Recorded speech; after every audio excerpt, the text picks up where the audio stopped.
ঠাকুর মা স্বামীজির শ্রীচরণে ভক্তিপূর্ণ প্রণাম জানিয়ে স্বামী গম্ভীরানন্দ রচিত শ্রীরামকৃষ্ণ ভক্তমালিকা থেকে আজকের নিবেদন স্বামী বিবেকানন্দ। ঠাকুরের মহাসমাধির এক সপ্তাহের মধ্যেই এক রাত্রে উদ্যানে ভ্রমণনিরত নরেন্দ্র দেখিলেন সম্মুখে ঠাকুরের জ্যোতির্ময় মূর্তি। চক্ষুর ভ্রম মনে করিয়া তিনি নির্বাক রহিলেন, কিন্তু পার্শ্বস্থিত গুরুভ্রাতা সবিস্ময়ে বলিয়া উঠিলেন, নরেন্দ্র দেখ দেখ।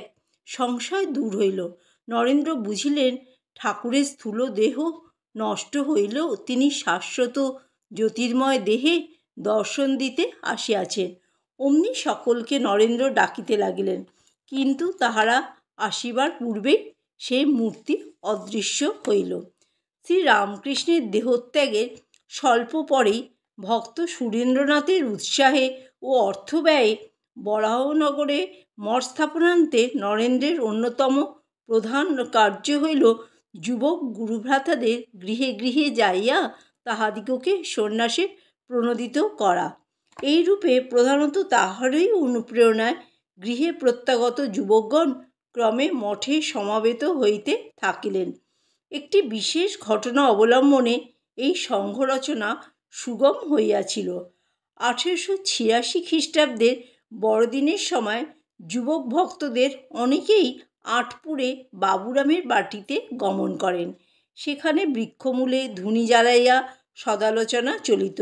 এক রাত্রে ভাববিহ্বল নরেন্দ্র উচ্ছ্বসিত কণ্ঠে ঈশার ত্যাগ, বৈরাগ্য, পবিত্রতা ও প্রেমের কথা বলিতে বলিতে সন্ন্যাসী জীবনের তপশ্চর্যা, আত্মনিবেদন, কষ্ট সহিষ্ণুতা ইত্যাদি আদর্শ ও আকাঙ্ক্ষা সকলের মনে এরূপ দৃঢ়াঙ্কিত করিয়া দিলেন যে তদ্ভাবে ভাবিত যুবকগণ তখনই সংকল্প করিলেন তাহাদের ভাবী জীবন ওই আদর্শেই পরিচালিত হইবে।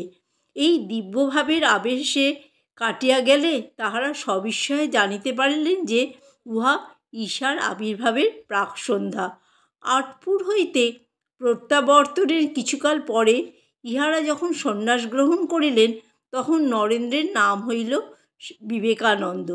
স্বামী বিবেকানন্দ ছিলেন বরাহনগর মঠের প্রাণ। তাহার পরিচালনায় তখন চলিয়াছিল শাস্ত্রপাঠ, বিচার, পূজা, ধ্যান, তপস্যা। জীর্ণগৃহে বাস, উদরে প্রায়শই অন্ন নেই, অন্নের সহিত ব্যঞ্জনের সংস্পর্শ অতীব বিরল, আর সঙ্গে সঙ্গে মঠের জন্য হাড়ভাঙা পরিশ্রম। কিন্তু সেদিকে কাহারও ভ্রূক্ষেপ নাই। শ্রীরামকৃষ্ণ চরণে সমর্পিত প্রাণ যুবকগণ তখন ঈশ্বরলাভকেই জীবনের একমাত্র লক্ষ্য বলিয়া জানেন। এইরূপে 1886 হইতে 1892 খ্রিস্টাব্দ পর্যন্ত দীর্ঘ 6 বৎসর বরাহনগর মঠ রামকৃষ্ণ সংঘের ইতিহাসে অভূতপূর্ব ত্যাগ বৈরাগ্যের ও একনিষ্ঠ সাধনার এক অত্যুজ্জ্বল নিদর্শন সৃষ্টি করিয়াছে। স্বামী বিবেকানন্দ শৈশবে মাতা ও পিতার নিকট শিক্ষালাভ করিয়াছেন। যৌবন প্রারম্ভে শ্রীরামকৃষ্ণের পদপ্রান্তে বসিয়া সনাতন ধর্মের পীযূষপানে পরিতৃপ্ত হইয়াছেন। সম্প্রতি ভারত ভ্রমণপূর্বক উহার চিরন্তন সংস্কৃতির পরিচয় গ্রহণের সময় সমাগত।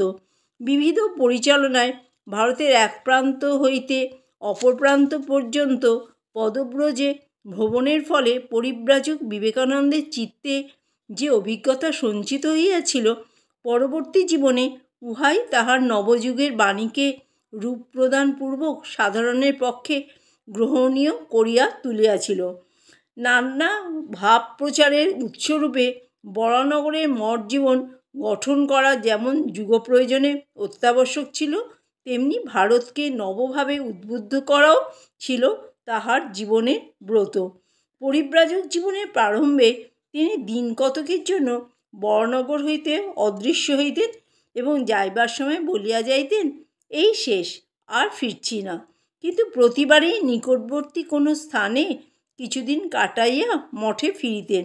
অবশেষে দীর্ঘ ভ্রমণ মানসে 1888 খ্রিস্টাব্দে মঠ ত্যাগপূর্বক ক্রমে কাশীধামে উপস্থিত হইলেন। সেখানে একদিন দুর্গাবাড়ি যাইবার পথে একদল বানর তার পশ্চাদ্ধাবন করিলে তিনি দ্রুতবেগে পলাইতে লাগিলেন। বানরগণও সঙ্গে সঙ্গে চলিল। অকস্মাৎ একজন সন্ন্যাসী ডাকিয়া বলিলেন, থামো থামো, বানরদের সামনে রুখে দাঁড়াও। বিবেকানন্দ ফিরিয়া দাঁড়াইতেই বানরগণ ভয়ে পলায়ন করিল। স্বামীজি শিক্ষা পাইলেন যে জীবনযুদ্ধে জয়ী হইতে হইলে বীর বিক্রমে বিপদের সম্মুখে দণ্ডায়মান হইতে হয়। কাশীধাম হইতে তিনি অযোধ্যা হইয়া আগ্রায় গেলেন। আগ্রা হইতে বৃন্দাবনে যাইবার পথে কপোর্তকহীন পথভ্রান্ত বিবেকানন্দ দেখিলেন এক ব্যক্তি পথপার্শ্বে আরামে ধূমপান করিতেছে। অমনি তাহারও পিপাসাবোধ হওয়ায় তিনি লোকটির নিকট কলিকাটি চাহিলেন, কিন্তু সে পাপ ভয়ে ভীত হইয়া নিবেদন করিল, মহারাজ, আমি ম্যাথর। স্বামীজি নিরাশ চিত্তে চলিয়া যাইতে যাইতে সহসা ফিরিয়া দাঁড়াইলেন। ভাবিলেন, সারা জীবন আত্মার অভেদত্ব চিন্তা করিয়া শেষে জাতিভেদের পাকে পড়িলাম। ছি ছি, এখনও সংস্কার। হাঁটিয়া পূর্বস্থানে আসিলেন। লোকটি তখনও বসিয়া আছেন। বলিলেন, বাবা, আমায় শিগগির 1 ছিলিং তামাক দাও। সে স্মরণ করিয়া দিল যে সে ম্যাথর, কিন্তু কে শোনে সে কথা। স্বামীজি তখন পণ করিয়া আত্মপরীক্ষায় অগ্রসর। তিনি ধূমপান সারিয়া আবার আপন পথ ধরিলেন। রাধাকুণ্ডে তিনি রাধারানীর মহিমার প্রমাণ পাইয়া বিমুগ্ধ হইয়াছিলেন। কুণ্ডে স্নানের পূর্বে একমাত্র কৌপিন ধৌত করিয়া পার্শ্বে রাখিয়া যেমন জলে নামিয়াছেন, অমনি বানর আসিয়া উহা লইয়া গেল। স্নানান্তে তিনি উহা যথাস্থানে না পাইয়া ইতস্তত দৃষ্টিপাত করিয়া দেখেন যে উহা বানরের হস্তগত ও ছিন্ন ভিন্ন। নিষ্কিঞ্চন ভিখারি সন্ন্যাসীর উপর রাধারানীর রাজ্যে এ কী উপদ্রব! উলঙ্গ অবস্থায় লোকালয়ে যাওয়াও চলে না। কাজেই রাধারানীর উপর অভিমান ভরে আত্মগোপনের জন্য দ্রুত বনাভিমুখে চলিলেন।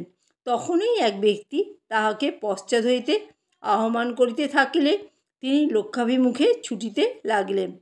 প্রত্যুত সেই ব্যক্তির নিকটে উপস্থিত হইয়া তাহাকে স্বগৃহে যাইবার জন্য প্রার্থনা জানাইল এবং তথায় লইয়া গিয়া নববস্ত্রাদি দানান্তে সযত্নে আহার করাইল। এইবারে ভ্রমণের ফলে স্বামীজির যে অভিজ্ঞতা হইয়াছিল, কথা প্রসঙ্গে উহা প্রকাশ করিয়া তিনি বলিয়াছিলেন, রামকৃষ্ণদেবের প্রভাবে আপাত বিচ্ছিন্ন ভারতবর্ষ আবার এক হইবে। বলা বাহুল্য, ইহা ভাবুকের কল্পনা বিলাস নহে, বাস্তব আদর্শবাদী বিবেকানন্দের জীবন ইহা কার্যে পরিণত করিতে উৎসর্গীকৃত হইয়াছিল।